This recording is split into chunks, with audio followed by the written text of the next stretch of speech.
श्लोक 43. यामध्ये भगवंत क्षत्रियांचे गुणविशेष सांगत आहेत. श्लोक पाहूया. शौर्यं तेजो धृतिर्दाक्ष्यं युद्धे चाप्यपलायनं दानमीश्वरभावश्च क्षात्रं कर्म स्वभावजम्. अर्थ: शौर्य, तेज, धैर्य, दक्षता, युद्धात परांगमुख न होणे म्हणजे पाठ न दाखवणे, दान आणि धर्मतः प्रजापालन करणे हे क्षत्रियाचे स्वाभाविकच धर्म किंवा गुण आहेत असे भगवंत सांगत आहेत. विवरण पाहूया. 1. शौर्य. धर्माचे पालन करण्यासाठी कर्तव्य म्हणून समोर उभ्या ठाकलेल्या युद्धात तत्परता असणे, युद्धामध्ये घाव सहन करणे, प्रसंगी मृत्यू आल्यास त्यास आनंदाने सामोरे जाणे, युद्ध करताना मन विचलित होऊ न देता प्रसन्नता व उत्साह कायम राखणे यालाच शौर्य असे म्हणतात. तसेच तो क्षत्रिय स्वभावताच बलवान असतो. तो कोणत्याही प्रसंगी डगमगून न जाता इतरांचे सहाय्यासाठी निरपेक्षपणाने धावून जातो. अशा प्रसंगी तो स्वतःच्या जीवाची सुद्धा पर्वा करीत नाही. थोडक्यात स्वयमेव मृगेंद्रता म्हणजेच शौर्य, आणि ती ह्याच्याजवळ परिपूर्ण अशी असते. क्षत्रियाचा हा पहिला गुण आहे. तो उपजत म्हणजे अगदी स्वाभाविकच असतो. 2. तेज. सूर्य ज्याप्रमाणे स्वयंप्रकाशित आहे त्याप्रमाणे स्वतःच्या प्रतिष्ठेने जो जगाला चकित करतो, कोणत्याही आणीबाणीचे प्रसंगात स्वतःच्या निश्चयापासून यत्किंचितही तो ढळत नाही. त्याचे प्रभावापुढे पापी दुराचारी अगदी घाबरून जातात. त्याच्या मर्यादेचे कोणी उल्लंघन करीत नाही. असे जे तेज तो ह्याचा गुण आहे. 3. धृती. अत्यंत विपरीत परिस्थितीत स्वधर्मापासून विचलित होत नाहीत. शत्रूंनी धर्म नीती याबाबत अनुचित प्रकारे त्रास दिला तरी धर्मनीती विरुद्ध न वागता धैर्याने आपले काम करीत राहणे याला धृती असे म्हणतात. आपल्याला स्वातंत्र्यवीर सावरकर आणि अनेक स्वातंत्र्य सैनिकांचं याबाबत उदाहरण लक्षात घेता येईल. 4. दाक्ष्यम. कोणताही प्रसंग प्राप्त झाला तरी मनातील अनेक विकारांना जिंकून त्या प्रसंगातून बाहेर पडणे म्हणजे दाक्ष.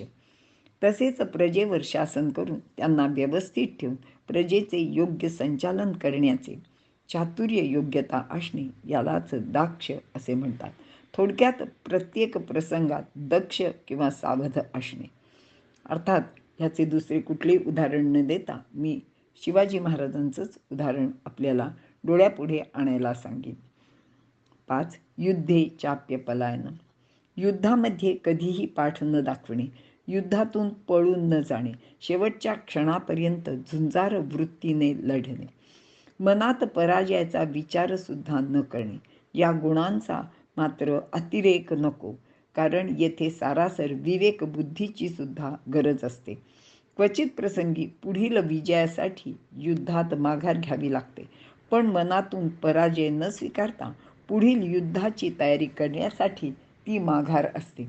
जसे श्रीकृष्णाने जरासंध, कालयवन यांचेशी युद्ध करताना असे वर्तन केले होते. अर्थात राजपूत लोक मात्र याचा अतिरेक करताना दिसतात. ते केसरिया करून स्वतःला युद्धात संपवून टाकायचे. असे करू नये असे इथे भगवंत सांगत आहेत. 6. दानम. क्षत्रिय लोक दान करताना हातचे राखून करत नाहीत.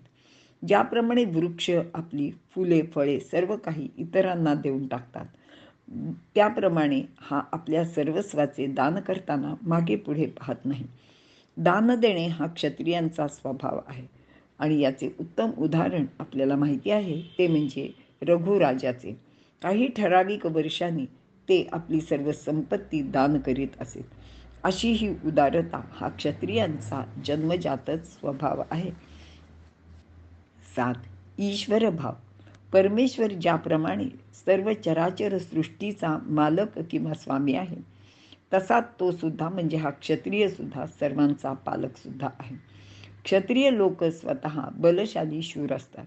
त्यांचे वैशिष्ट्य असे असते की ते अनेकांचे नेतृत्व करू शकतात, म्हणजे करतातच, व त्यांचे स्वामित्व स्वतःकडे घेतात. ज्याप्रमाणे परमेश्वर सर्वांचे पालन करतो, त्याप्रमाणेच क्षत्रिय लोक इतरांचे रक्षण तर करतातच, पण त्यांचे पालनसुद्धा करतात.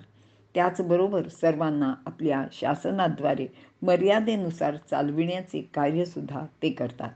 असा हा ईश्वर भाव त्यांचे मध्ये स्वभावताच असतो, असे भगवंत इथे सांगत आहेत.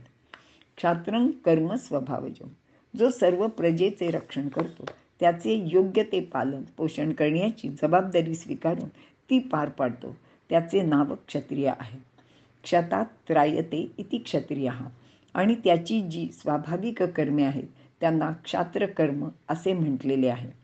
थोडक्यात शौर्य, धैर्य, धृती, चिकाटी किंवा सतत प्रयत्न करण्याची वृत्ती, सावधानता किंवा दक्षता, युद्धात पळून न जाणे, दान करणे व इतरांचे रक्षण करण्याचा ईश्वरी भाव, हे 7 गुण क्षत्रियामध्ये उपजतच असतात आणि त्यानुसार होणाऱ्या कर्मांना स्वाभाविक क्षात्र कर्म असे म्हटले जाते, असे भगवंत इथे अर्जुनाला सांगत आहेत.